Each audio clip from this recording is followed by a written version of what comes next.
पशुधन।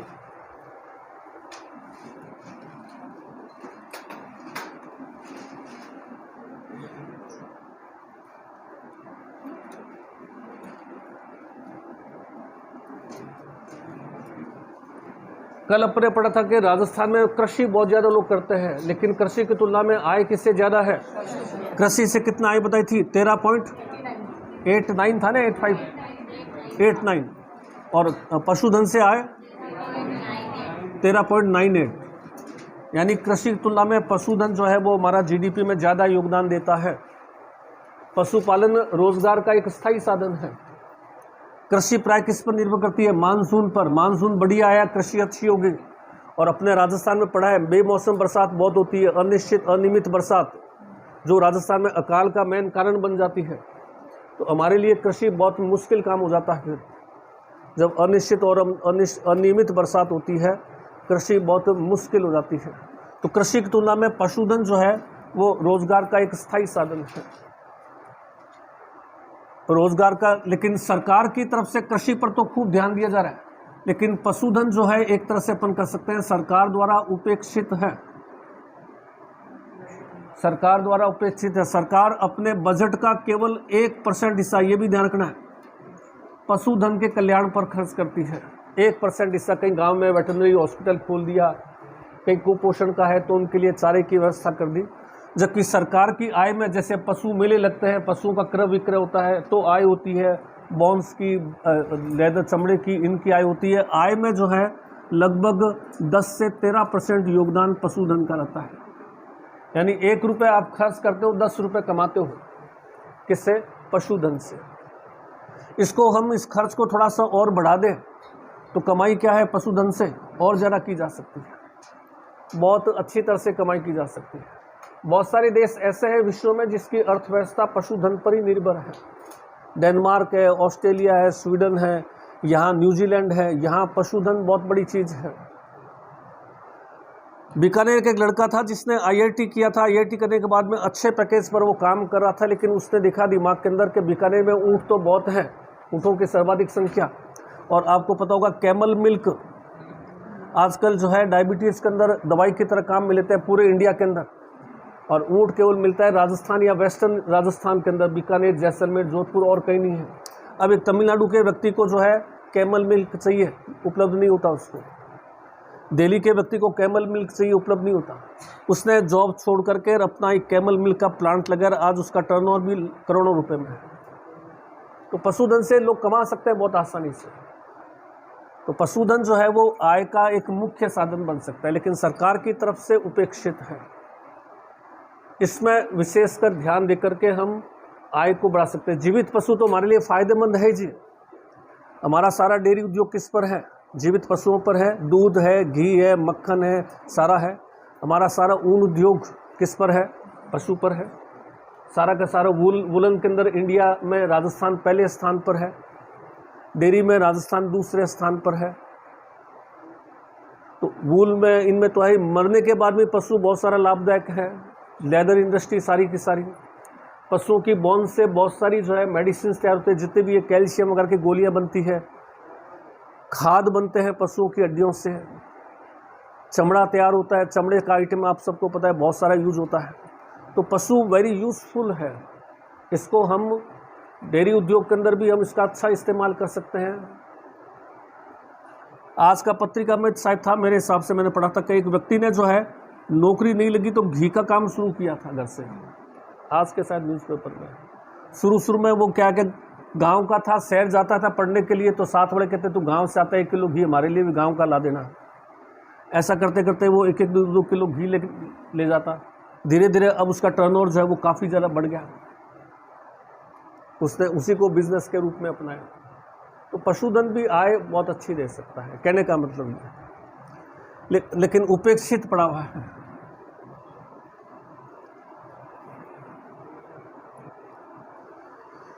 हमारे पशुधन की मुख्य समस्या क्या है? नस्ल है। क्योंकि हम लोग भी क्या करते हैं, जब तक गाय भैंस दूध दे रही है तब तक तो घर में है, उसको चारा भी डालते हैं, पानी भी पिलाते हैं, लेकिन दूध देना बंद कर दी, बाहर हो जाती है। सबसे बड़ी समस्या क्या है? उपेक्षित नस्लें खराब हो गई पशुओं की। लंबे समय से पशुपालन एक उपेक्षित व्यवसाय रहा, इस वजह से पशुओं की नस्लें खराब हो गई। क्वेश्चंस ये पूछते हैं प्राय राजस्थान के पशुधन में मुख्य समस्या क्या है? पशुओं की नस्लें खराब हो गई। इसलिए पशुधन में राजस्थान उत्तर प्रदेश के पश्चात दूसरे स्थान पर होने के बावजूद भी लाभ लेने में बहुत पीछे है।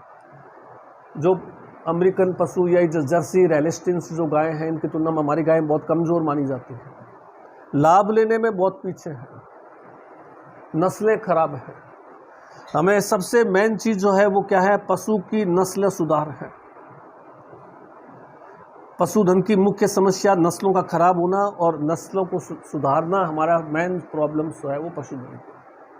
तो पशुओं की नस्ल सुधार करने के लिए हमने जो है वो 3-4 योजनाएं चला रखी हैं। योजनाएं प्लस कार्यक्रम, ये इसमें से एक आधा क्वेश्चन प्राय आ जाता है।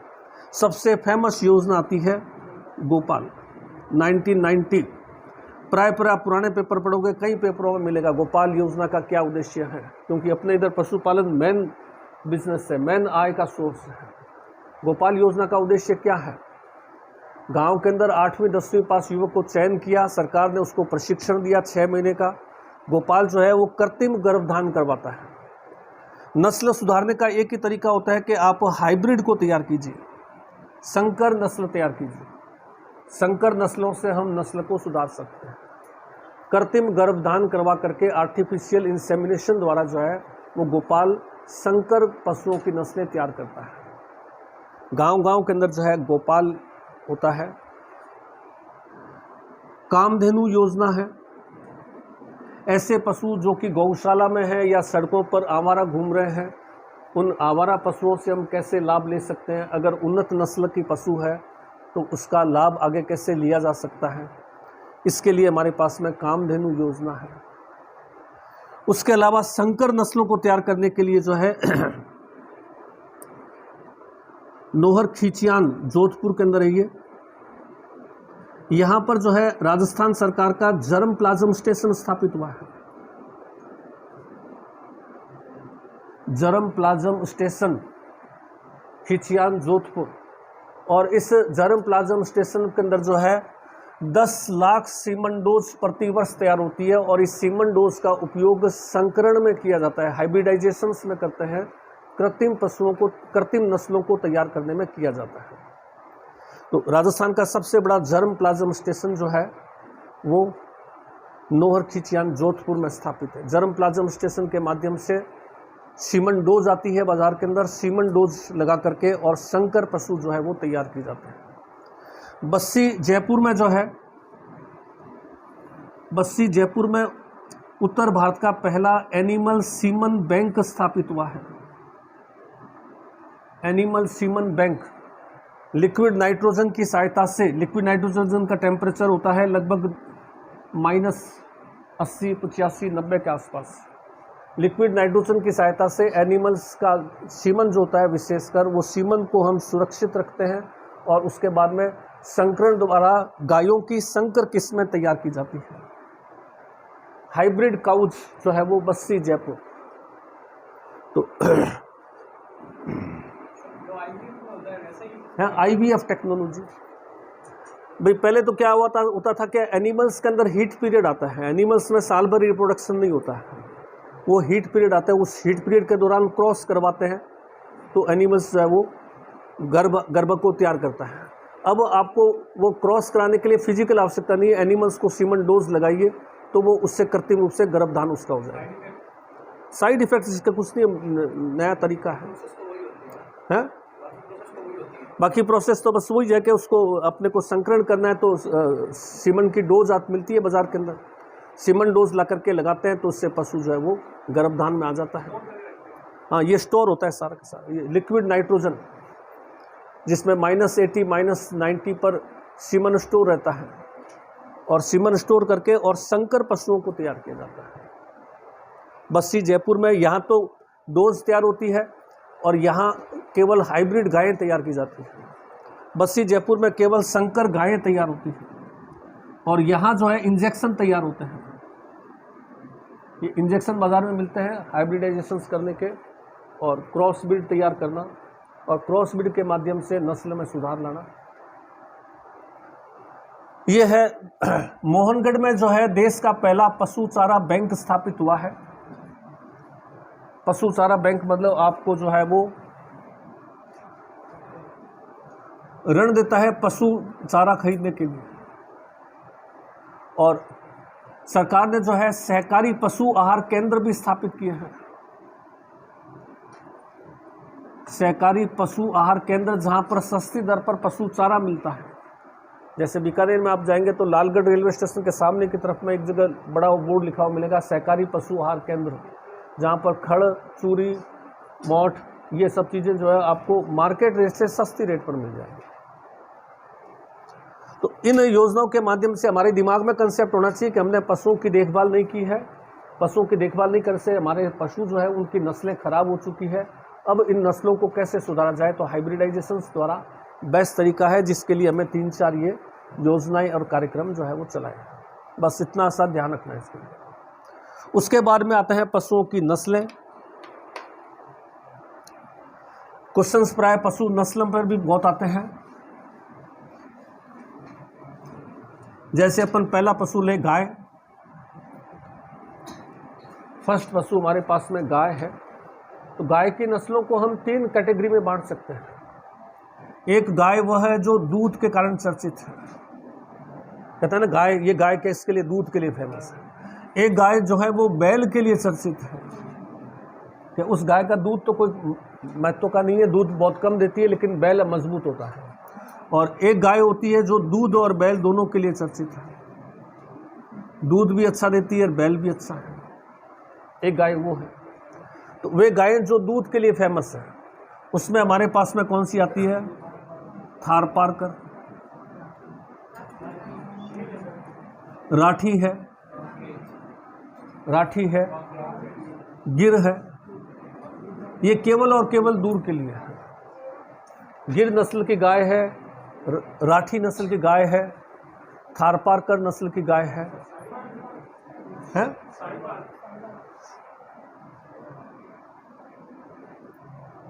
लाल सिंध व सहीवाल,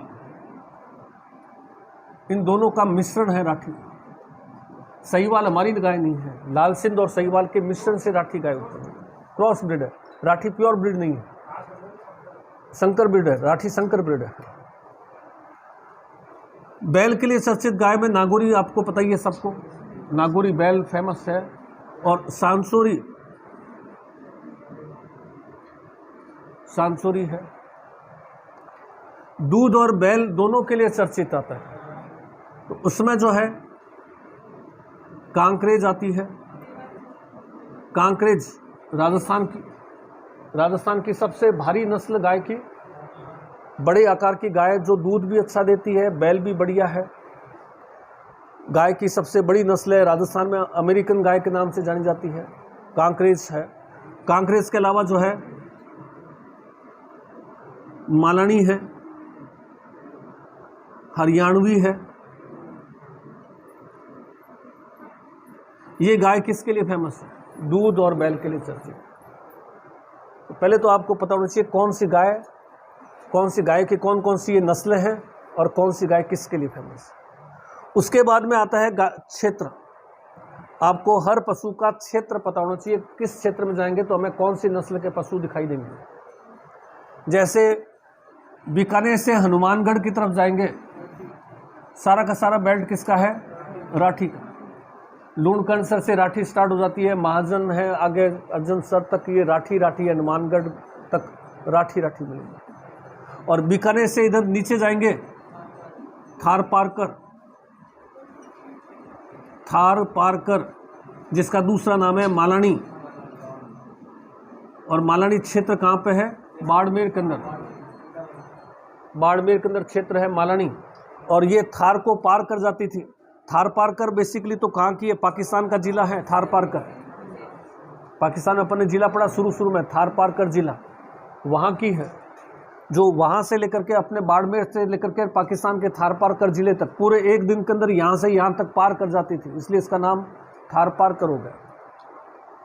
थारपारकर या मालानी गाय इसका उत्पत्ति स्थान मालानी। पशुओं के नाम प्राय उनके क्षेत्र के नाम से भी है, जिस क्षेत्र का पशु है वो नाम भी उसका मिल जाता है।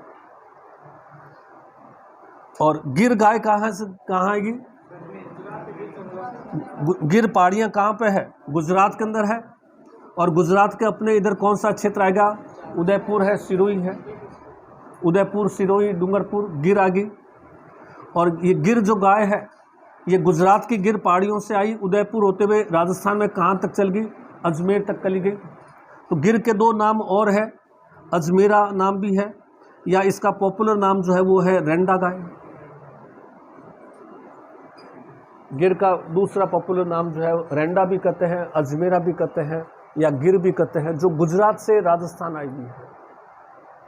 ये तीनों गाय किसके लिए फेमस है? दूध।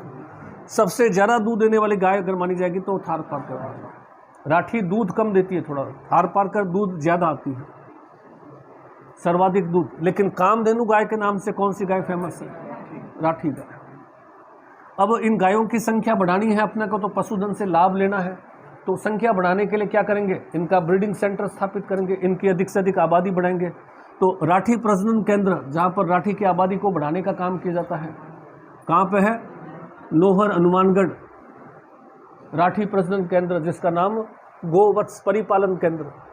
और थारपारकर प्रजनन केंद्र कहाँ पे है? थारपारकर प्रजनन केंद्र चांदन, जैसलमेर। थारपारकर प्रजनन केंद्र चांदन, जैसलमेर, जिसका नाम क्या है? Bull mother farm. Bull mother form.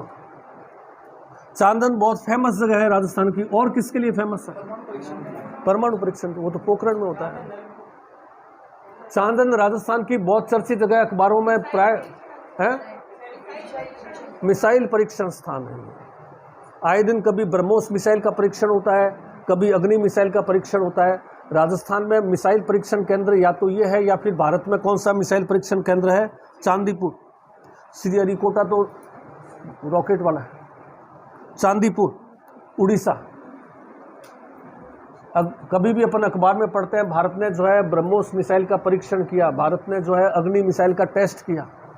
तो प्राय जो लंबी दूरी की मिसाइलें हैं वो तो वहाँ चांदीपुर में करते हैं, और छोटी दूरी की मिसाइलें जो है उसका चांदन में करते हैं, प्राय जैसलमेर के अंदर। प्राय जो है वो ब्रह्मोस मिसाइल का, पृथ्वी मिसाइल का परीक्षण यहाँ होता है। चांदन बहुत फेमस जगह है राजस्थान की।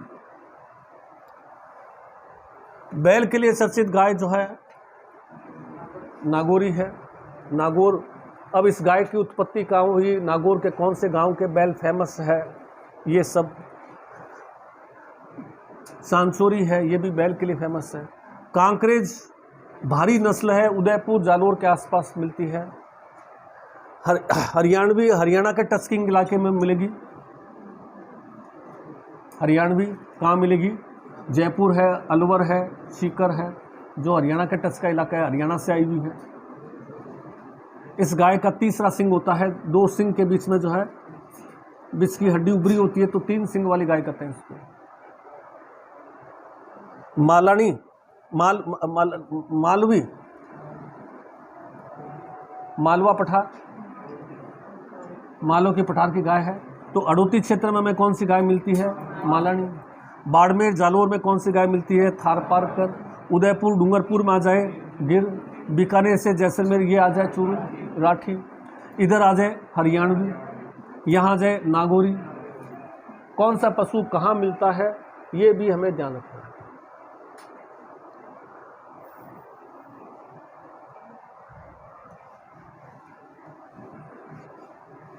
एक और पशु देखे अपन, भेड़।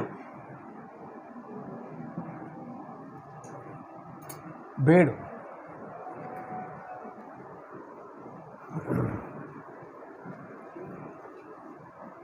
भेड़ से अपन क्या प्राप्त करते हैं? ऊन। राजस्थान देश में पहले स्थान पर है। पूरे देश में सबसे ज़्यादा ऊन कहाँ होता है? राजस्थान। ये नाम ध्यान रखना वेरी इंपॉर्टेंट है। अविकानगर, मालपुरा टोंक। ये स्थान क्यों फेमस है? भेड़ और ऊन अनुसंधान केंद्र। अब यहाँ इसका सन याद रखना जरूरी है, क्योंकि यह राजस्थान में स्थापित भारत सरकार की पहली रिसर्च संस्था थी। कब स्थापित हुआ था ये? अभिकानगर मालपुरा टोंक में जो है भेड़ और ऊन अनुसंधान केंद्र 1958 के अंदर स्थापित किया गया था। पहला रिसर्च सेंटर जो था राजस्थान के अंदर ये था।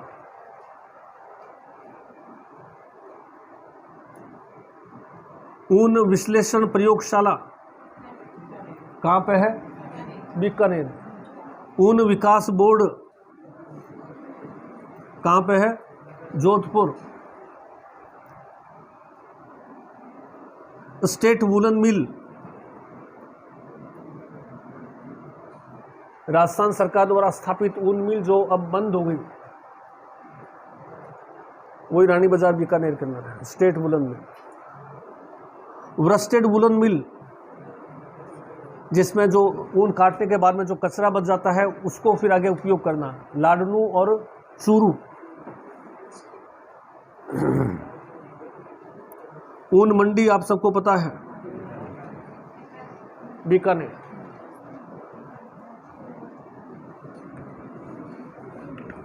भेड़ की नस्लें देखें,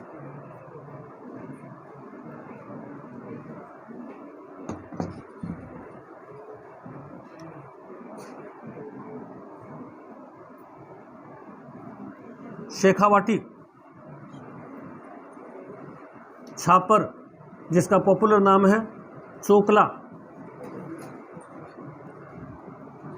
चोकला भेड़ को छापर भेड़ भी कहते हैं। छापर है डूंगरगढ़ से पहले। चोकला भेड़ को छापर भेड़ भी कहते हैं, शेखावाटी भेड़ भी कहा जाता है। ये क्या विशेषता है इस चोकला भेड़ की? है चोकला भेड़ जो शेखावाटी क्षेत्र की मुख्य भेड़ है, मेन सेंटर इसका छापर है। उत्तम किस्म की ऊन देती है, उत्तम किस्म की ऊन देती है। राजस्थान में नहीं बल्कि भारत में सबसे बढ़िया ऊन किसका होता है? चोकला भेड़ है, शेखावाटी। पूरे भारत में सबसे बढ़िया ऊन, इसलिए इसका नाम क्या है? भारतीय मेरिनो। इसको क्या कहते हैं? भारतीय मेरिनो। मेरिनो कहाँ की भेड़ है? मेरिनो। पूरे वर्ल्ड के अंदर सबसे बढ़िया ऊन मेरिनो भेड़ की मानी जाती है। पूरे विश्व की सबसे बढ़िया ऊन जो है कि मेरिनो भेड़ की है। ये मेरिनो भेड़ कहाँ की है? ऑस्ट्रेलिया की। और भारत में सबसे बढ़िया ऊन किसकी है? चोकला की। इसलिए हमने चोकला को क्या कहा? भारतीय मेरिनो। भारतीय मेरिनो कहा जाता है। एक अंगोरा भी होती है। अंगोरा किसकी ऊन होती है? जो खरगोश की ऊन होती है।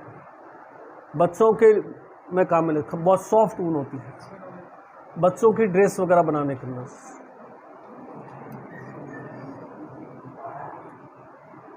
उसके बाद में आता है मारवाड़ी भेड़।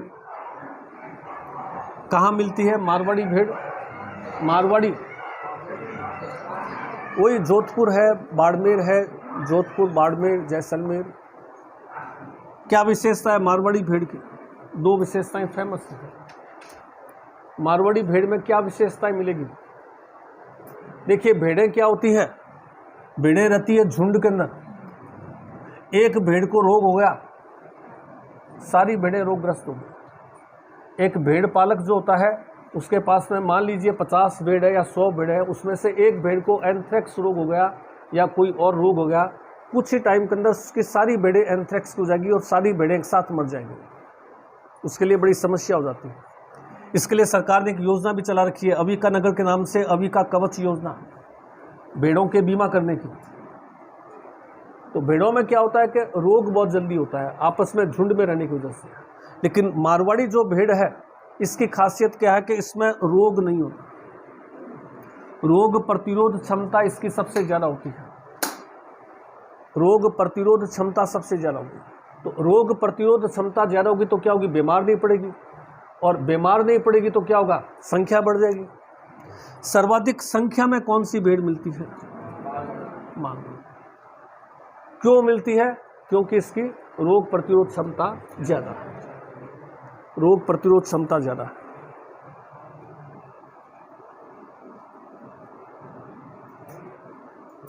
जैसलमेरी भेड़,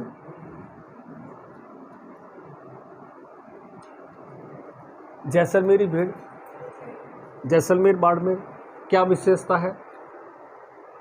जैसलमेरी भेड़ जो है वो सबसे ज़्यादा, इसका जो ऊन का रेशा होता है वो सबसे ज़्यादा लंबा होता है। ऊन का जो रेशा होता है वो लंबाई बहुत ज़्यादा होती है, तो क्या होगा? सर्वाधिक ऊन देने वाली भेड़। ये तो सर्वाधिक संख्या, सर्वाधिक ऊन देने वाली भेड़। क्यों सर्वाधिक देती है? क्योंकि इसका रेशा बहुत लंबा होता है। रेशा लंबा होने की वजह से सर्वाधिक ऊन देती है, लेकिन इसका ऊन जो होता है वो कमज़ोर क्वालिटी का होता है। ऊन में इतनी क्वालिटी जो है वो अच्छी नहीं है, तो प्राय कालीन बनाने में, नमदे बनाने में, इनमें काम में लेते हैं। तो ऊन, सबसे ज़्यादा ऊन देने वाली भेड़ कौन सी है? जैसलमेर। सबसे ज़्यादा संख्या में भेड़ मिलने वाली भेड़ कौन सी है? मारवाड़ी। सबसे बढ़िया ऊन देने वाली भेड़ कौन सी है? चोकला, शेखावाटी। और उसके बाद में जो है मालपुरी भेड़ आती है, जो जयपुर टोंक के आसपास मिलती है, यह भी बहुत फेमस भेड़ है। पूगल भेड़ आती है, जिसे बीकानेरी मेरिनो कहते हैं।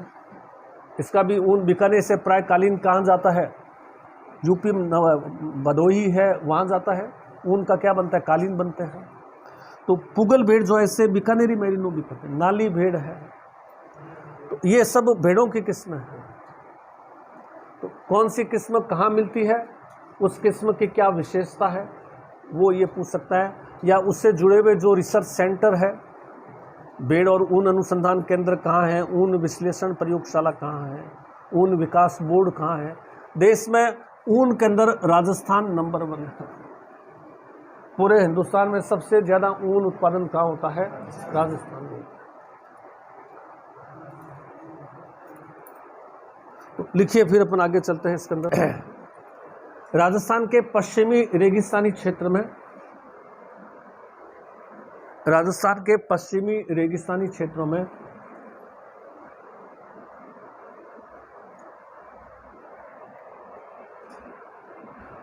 पशुपालन रोजगार का एक स्थायी साधन है, रोजगार का एक स्थायी साधन है।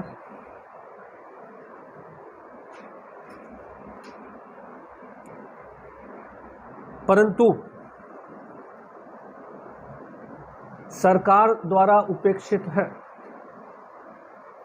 परंतु सरकार द्वारा उपेक्षित है। उपेक्षित, नज़रअंदाज, सरकार ने नज़रअंदाज कर रखा है पशुपालन, इग्नोर कर रखा है, उपेक्षित है। सरकार बजट का 1% हिस्सा पशुधन विकास पर खर्च करती है। बजट का 1% हिस्सा पशुधन विकास पर खर्च करती है।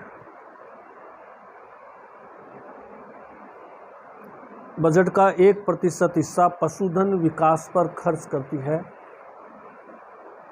परंतु आय में पशुधन का योगदान 10 से 13% है। परंतु आय में पशुधन का योगदान 10 से 13% है।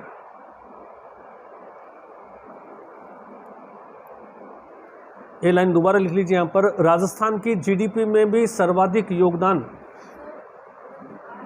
आय में 10 से 13% है। राजस्थान की जीडीपी में प्राथमिक क्षेत्र में सर्वाधिक योगदान पशुधन का है। राजस्थान की जीडीपी में प्राथमिक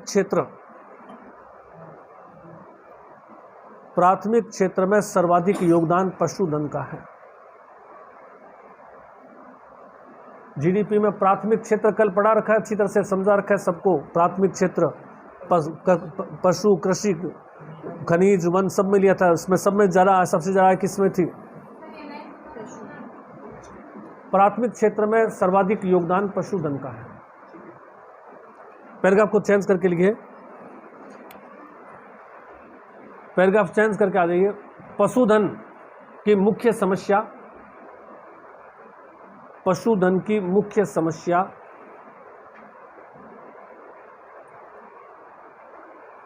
नस्लों का खराब हो जाना है। पशुधन की मुख्य समस्या नस्ल का खराब होना है। नस्ल में सुधार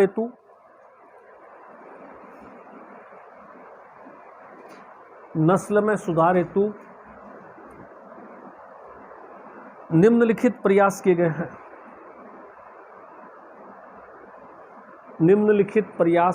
हैं।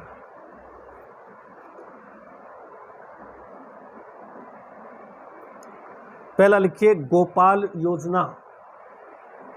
नस्ल सुधार के लिए निम्नलिखित प्रयास हुए हैं। गोपाल योजना 2 अक्टूबर 1990 को 2 अक्टूबर 1990 गोपाल योजना 2 अक्टूबर 1990 को 10 जिलों में चलाई गई। 2 अक्टूबर 1990 को 10 जिलों में चलाई गई।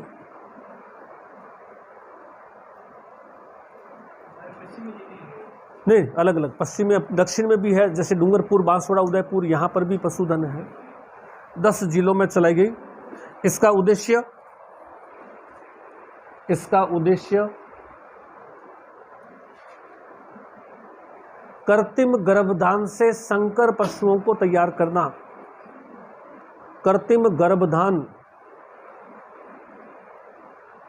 गर्भधान से संकर पशुओं को तैयार करना। कृत्रिम गर्भधान से संकर पशुओं को तैयार करना।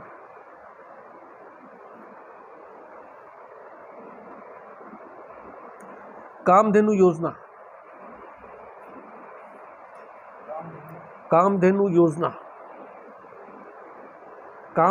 योजना 1 अप्रैल 1997 को चलाई गई। 1 अप्रैल 97 कामधेनु योजना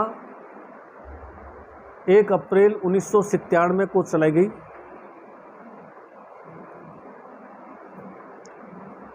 उद्देश्य गौशाला के पशु आवारा पशुओं से आर्थिक लाभ लेना। गौशाला पशु / आवारा पशु, गौशाला पशु आवारा पशु से आर्थिक लाभ लेना।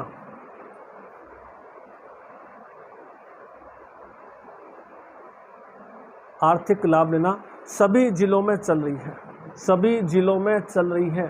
कोई क्षेत्र नहीं इसका, सभी जिलों में चल रही है। संपूर्ण राजस्थान में चल रही है।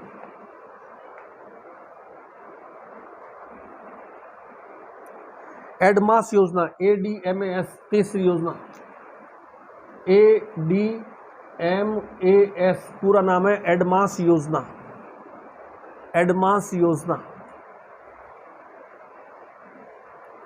1999 को शुरू की गई।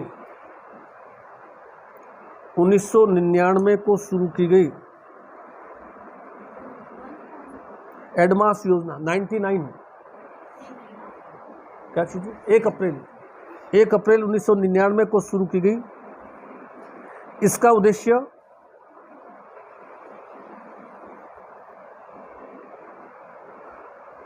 रोगग्रस्त पशुओं की जांच कर उपचार करना। रोगग्रस्त पशुओं की जांच कर उपचार करना। रोगग्रस्त पशुओं की जांच की जाए, उपचार किया जाए। रोगग्रस्त पशुओं की जांच कर उपचार करना।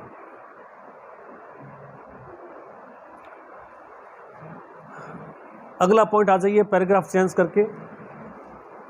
बस्सी जयपुर योजना, ये 3 ही है। आगे आ जाइए बस्सी जयपुर। नेक्स्ट पॉइंट बस्सी, ब है, स आधा है, फिर स पूरा है। बस्सी जयपुर अलग पॉइंट। अगला पॉइंट बस्सी जयपुर, यहाँ उत्तर भारत का पहला, बस्सी जयपुर यहाँ उत्तर भारत का पहला एनिमल सीमन बैंक स्थापित हुआ है। उत्तर भारत का पहला एनिमल सीमन बैंक स्थापित हुआ है? एनिमल सीमन बैंक स्थापित हुआ है।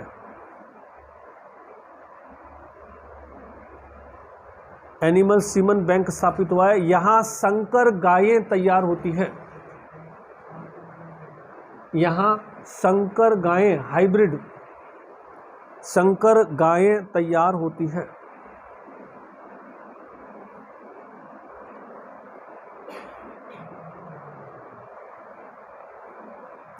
अगला,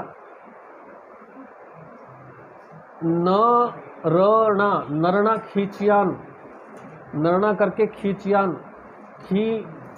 खींचियान जोधपुर, नरणा खींचियान जोधपुर, नरणा खींचियान,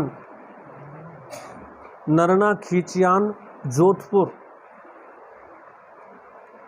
नरणा खींचियान जोधपुर। यहां जर्म प्लाज्म स्टेशन स्थापित हुआ है।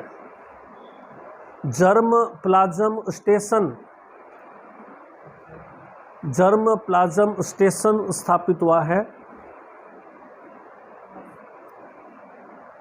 जर्म प्लाज्म स्टेशन स्थापित हुआ है।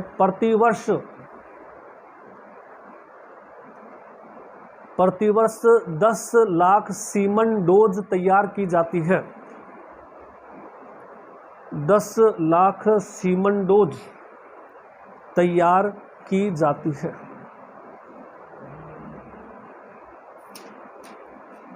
सीमन डोज तैयार की जाती है।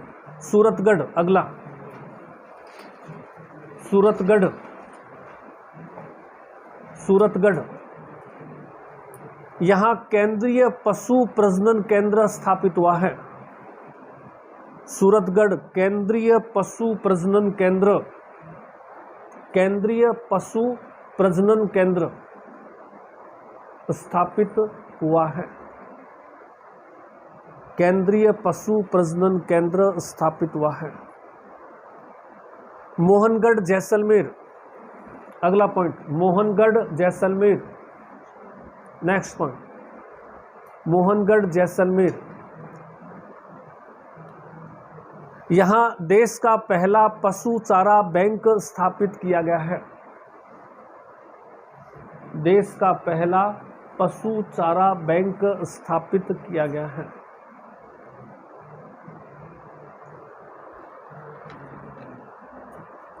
देश का पहला पशु चारा बैंक स्थापित किया गया है। अगला, जामडोली जयपुर, जामडोली, जामडोली, जामडोली जयपुर,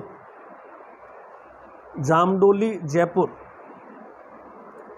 यहां पशुधन विकास बोर्ड स्थापित किया गया है। जामडोली जयपुर, जामडोली जयपुर पशुधन विकास बोर्ड, पशुधन विकास बोर्ड स्थापित किया गया है। पशुधन विकास बोर्ड जामडोली जयपुर। अब आ जाइए प्रमुख पशु, प्रमुख पशु,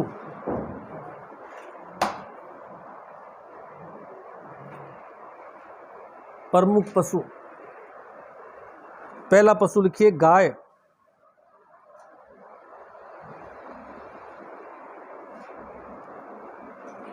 गाय।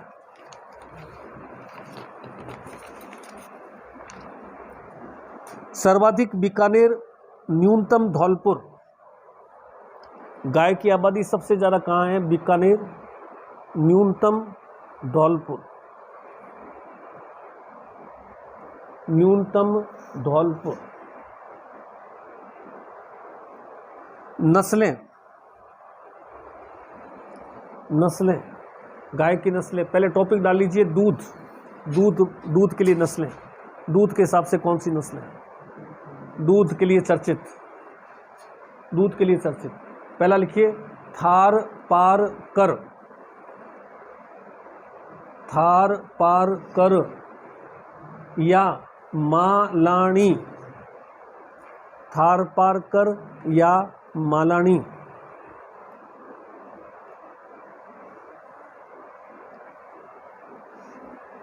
सर्वाधिक दूध देने वाली गाय है। सर्वाधिक दूध देने वाली गाय है।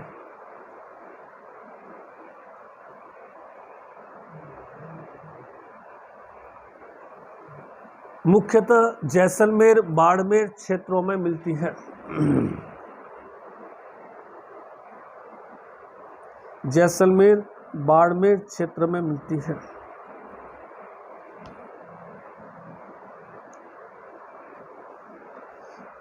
चांदन, ये लिखा हुआ चांदन जैसलमेर, पैराग्राफ चेंज करके इसी में चांदन जैसलमेर थारपारकर प्रजनन केंद्र स्थापित है। चांदन जैसलमेर थारपारकर प्रजनन केंद्र स्थापित है।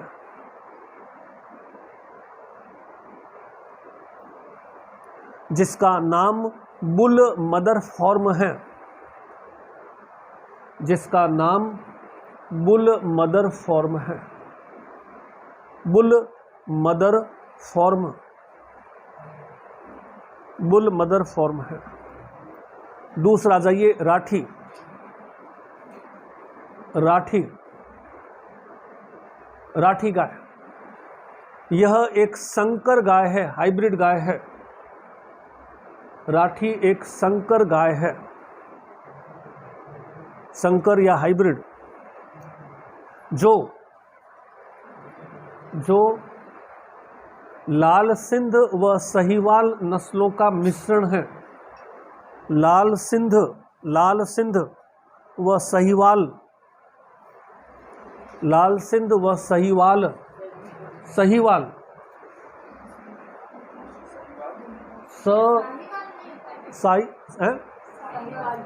साहीवाल, चलो साहीवाल वो कीजिए। लाल सिंध व साहीवाल नस्लों का मिश्रण है।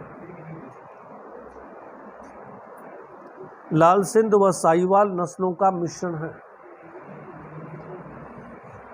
इसे कामधेनु गाय भी कहते हैं। इसे कामधेनु गाय भी कहते हैं।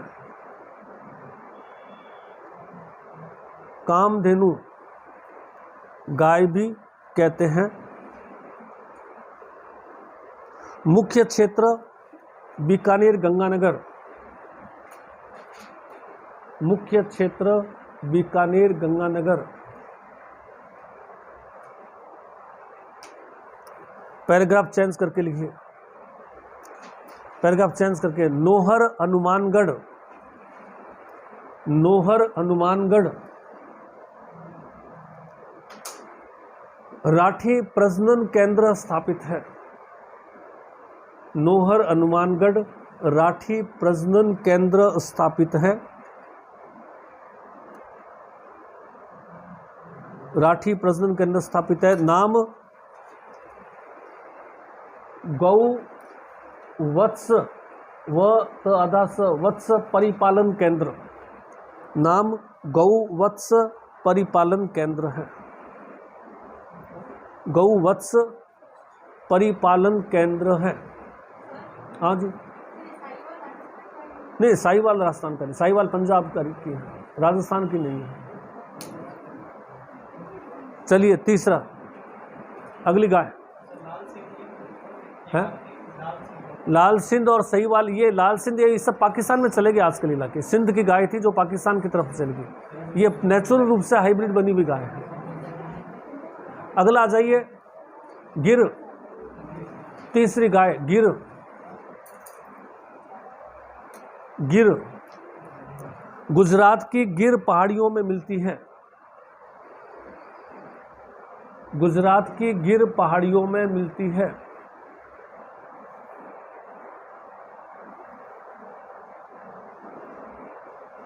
गिर गुजरात की गिर पहाड़ियों में मिलती है। राजस्थान में उदयपुर से अजमेर तक प्रवास है। राजस्थान में उदयपुर से अजमेर तक प्रवास है। उदयपुर से अजमेर तक प्रवास है। इसे अजमेरा या रेंडा गाय भी कहते हैं। प्राय गिर न पूछ करके रेंडा पूछते एग्जाम्स में। अजमेरा या रेंडा गाय भी कहते हैं, रेंडा गाय भी कहते हैं। अब आ जाइए बैल के लिए चर्चित गाय। बैल दूध के लिए हो गया, बैल के लिए चर्चित क्या चीज है? भारवाक भी कह सकते हैं। जैसे ये जो नागौरी बैल है तो वो तो पूरे इंडिया के अंदर जो है साइज का छोटा होता है, फुर्तीला। साउथ में क्या होता है, बैलों की दौड़ें वगैरह होती हैं, तो बैलों की दौड़ में प्राय जो है साउथ से लोग नागौर आते हैं बैल खरीदने के लिए। आपने देखा होगा टीवी में एक प्रोग्राम होता है तमिलनाडु के आसपास जिसका नाम है जल्लेकिट्टू। जल्लेकिट्टू नाम सुना होगा ना आपने, टीवी में आता है प्रोग्राम जिसमें वो बैलों को लेकर दौड़ते हैं। और एक स्पेन का आपने नाम सुना होगा, वहाँ का नेशनल गेम ही बुल फाइटिंग है, बुल फाइटिंग करना। तो वो वहाँ के साउथ के लोग आते हैं इसको लेने के लिए। बैल वैसे आजकल तो बैल का उपयोग खत्म हो गया। पहले तो अपन खेती, बैल क्यों महत्वपूर्ण था, खेती के लिए, उसके अलावा भारवाक के लिए। अब न तो भारवाक के रूप में रहा, सारी लोड बोडी आ गई और खेती में सब ट्रैक्टर आ गए। तो अब क्या हुआ, ये गोदे क्यों मारते, गोदे बेरोजगार बैठे हैं सारे इनके पास काम नहीं रहा। पहले तो इनको खेत में लगा लेते थे या उसमें लगा लेते, अब उनके पास में काम नहीं है तो गलियों में सब जगह देखेंगे आप गोदे घूमते हुए मिलेंगे। कारण क्या है कि उनका कोई रोल नहीं है, उनको काम दो तभी तो वो जातवे सिंह मारते कि मुझे भी ध्यान रखो मेरे पास काम नहीं है।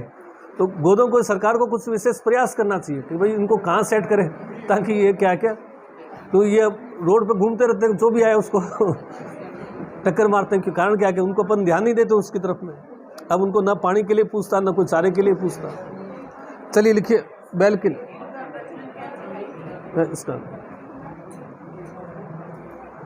इसका प्रजनन केंद्र जो है वो झालावाड़ के अंदर, जो झालावाड़ के अंदर जो मालवी है ना उसके साथ में ही बना हुआ है, वो मैं उसमें लिखवा दूंगा। मालवी जो है उसका डग में है। बैल के लिए चर्चित, बैल के लिए चर्चित गाय नागौरी। नागौरी उत्पत्ति नागौर के सुहालक गांव से हुई थी। नागौरी गाय की उत्पत्ति नागौर के सुहालक गांव से हुई थी। सुहालक, नागौरी गाय की उत्पत्ति नागौर के सुहालक गांव से हुई थी।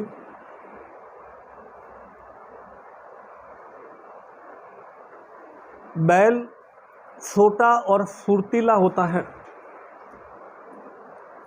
बैल छोटा साइज में, छोटा और फुर्तीला होता है।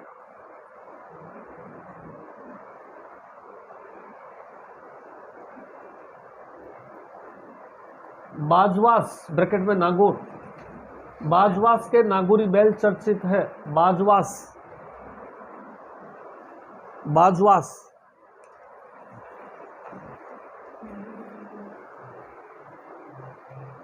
बाजवास बाजवास नागौरी बैल चर्चित है।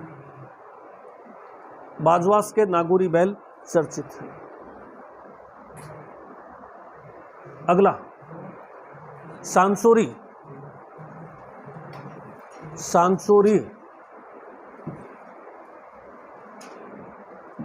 जालोर बाड़मेर के आसपास मिलती है। जालोर बाड़मेर के आसपास मिलती है। सांसोरी का कोई विशेष नहीं, जालोर बाड़मेर के आसपास मिलती है। अब आता है दूध और बैल दोनों के लिए चर्चित। दूध और बैल दोनों के लिए चर्चित ऐसी गायें कौन कौन सी है जो दूध भी ज्यादा देती है और बैल भी अच्छा है? पहला आ जाता है कांकरेज। कांकरेज, कांकरेज यह राजस्थान में गाय की सबसे भारी नस्ल है। राजस्थान में गाय की सबसे भारी नस्ल है। गाय की सबसे भारी नस्ल है जो बाड़मेर जालोर के आसपास मिलती है।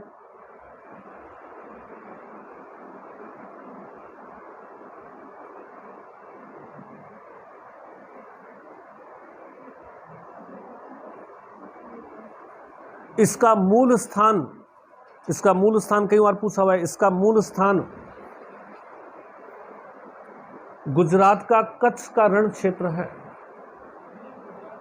हाँ, गुजरात का कच्छ का रण क्षेत्र है। मूल स्थान इसका जो है कच्छ का रण गुजरात। कांकरेज मूल रूप से कहाँ की है? कच्छ का रण गुजरात, जो बाड़मेर जालोर के आसपास मिलेगी अपने लिए, और दूध और बैल दोनों के लिए। अगला आ जाइए, कांकरेज सेकंड लिखिए हरियाणवी। हरियाणवी मूल स्थान रोहतक हरियाणा है। मूल स्थान रोहतक हरियाणा, हरियाणवी मूल स्थान रोहतक हरियाणा है। राजस्थान में जयपुर, अलवर, सीकर के आसपास मिलती है। राजस्थान में जयपुर, अलवर के आसपास मिलती है।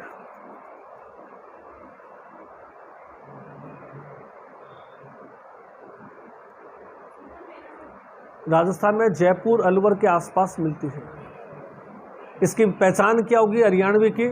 3 सिंग की गाय बोलते हैं। बिस्व की हड्डी जो होती है वो उभरी होती है, सिर की हड्डी काफ़ी उभरी हुई होती है। इस गाय की पहचान क्या होगी कि इसके अंदर ऐसा लगेगा जैसे 3 सिंग हैं, 2 बड़े सिंग, एक बीच में छोटा सिंग। बीच की हड्डी, सिर की हड्डी जो है वो उभरी होती है, ये इसकी पहचान होगी। सिर की हड्डी उभरी हुई होगी,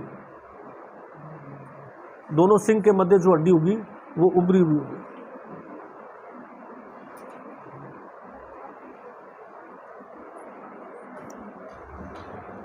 मालवी, मालवी, मालवी मूल रूप से मालवा का पठार मध्य प्रदेश, मूल रूप से मालवा का पठार मध्य प्रदेश की है। मालवा का पठार मध्य प्रदेश की है।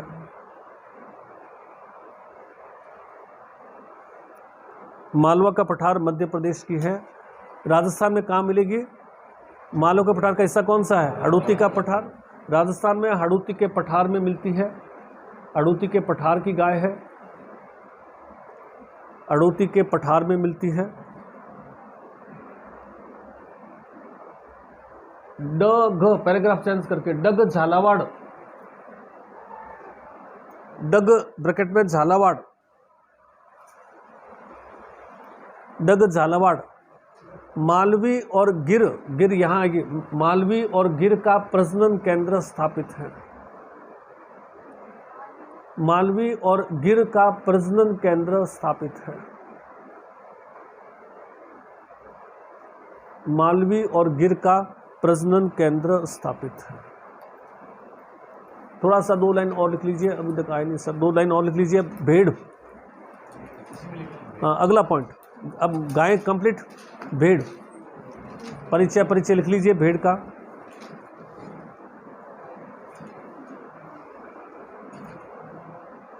पहला पॉइंट लिखिए,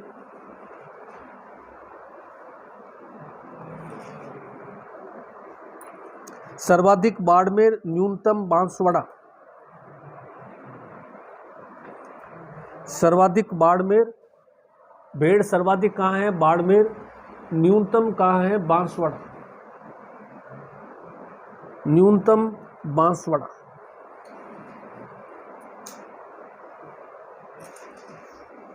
न्यूनतम बांसवाड़ा। अविकानगर, मालपुरा, टोंक। अविकानगर, मालपुरा, टोंक। पूरा लाइन ध्यान रखना है, अविकानगर, मालपुरा, टोंक। यहाँ 1958 नहीं 62 है। यहाँ 1962 में 1962 में भेड़ व ऊन अनुसंधान केंद्र स्थापित किया गया। 1962 में भेड़ व ऊन अनुसंधान केंद्र स्थापित किया गया।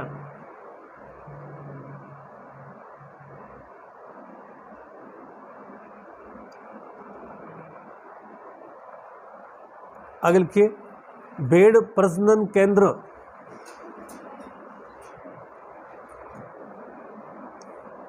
भेड़ प्रजनन केंद्र पहला फतेहपुर सीकर, फतेहपुर ब्रैकेट में सीकर, भेड़ प्रजनन केंद्र कहाँ पे है? फतेहपुर ब्रैकेट में सीकर। एशिया का सबसे बड़ा प्रजनन केंद्र है। फतेहपुर बहुत बार आता है एग्जाम्स में, एशिया का सबसे बड़ा केंद्र है, एशिया का सबसे बड़ा केंद्र है।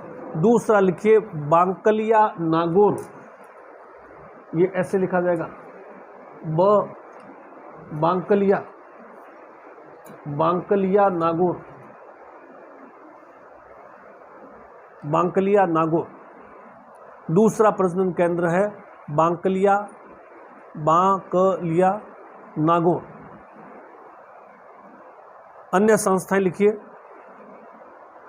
इसी के अंदर आगे पैराग्राफ चेंज करके अन्य संस्थाएं। पहला ऊन विश्लेषण प्रयोगशाला बीकानेर, ऊन विश्लेषण प्रयोगशाला बीकानेर। दूसरा ऊन मंडी बीकानेर, ऊन मंडी बीकानेर। तीसरा स्टेट वूलन मिल बीकानेर, स्टेट वूलन मिल, सरकारी ऊन मिल है ये, स्टेट वूलन मिल बीकानेर। अभी बंद पड़ी है, अभी एट प्रेजेंट में बंद है। ऊन विकास बोर्ड जोधपुर, ऊन विकास बोर्ड जोधपुर।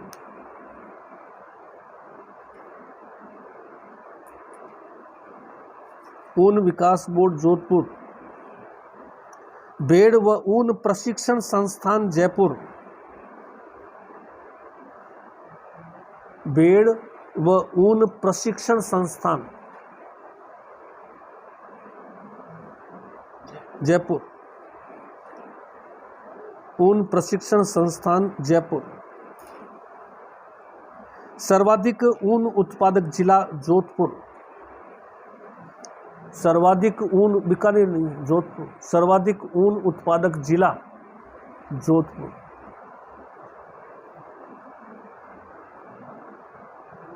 और लास्ट पर लिखिए ऊन उत्पादन में राजस्थान देश में प्रथम है, ऊन उत्पादन में राजस्थान देश में प्रथम है। 36.3% ऊन, 36.3% देश का 36.3% ऊन होता है, 36.3